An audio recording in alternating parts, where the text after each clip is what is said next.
Central police office DSP rank पर promote होने वाले अफसरान के एजाज़ में तकरीब। IG पंजाब डॉक्टर उस्मान अनवर ने इंस्पेक्टर से DSP रैंक पर प्रमोट होने वाले 36 अफसरान को नए ओहदों के रैंक लगाए। प्रमोट होने वाले DSPs में एक लीगल, 35 एग्जीक्यूटिव कैडर इंस्पेक्टर्स शामिल हैं। तरक्की पाने वाले अफसरान के अहले खाना और बच्चों की तकरीब में खसूसी तौर पर शिरकत। IG पंजाब डॉक्टर उस्मान अनवर ने DSPs को सुपरवाइजरी कैडर में शमूलियत पर मुबारकबाद। DSPs का पुलिस फोर्स के वर्किंग में इंतहाई अहम किरदार है। क्राइम कंट्रोल और एडमिनिस्ट्रेशन को यकसा अहमियत देने वाला ही कामयाब अफसर है।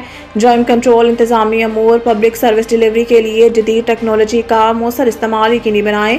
डॉक्टर उस्मान अनवर मातहत फोर्स की इस्तेदाद कार ज़ुर्रियात और वेलफेयर का खास ख्याल रखें। IG पंजाब डॉक्टर उस्मान अनवर का मियांवाली में दहशतगर्दों का हमला नाकाम बनाने वाले SPU के बहादुर जवानों को खराज तहसीन। पंजाब पुलिस के जांबाजों ने एक बार फिर दहशतगर्दों को शिकस्त फाश दी। Additional IG Punjab Sultan Ahmed Chaudhry, additional IG welfare Riaz Nazir Gara, DIG headquarters Humayun Bashir Tarar, DIG establishment Zeeshan Asghar, AIG admin, AIG discipline समेत दीगर अफसरान की तकरीब में शिरकत।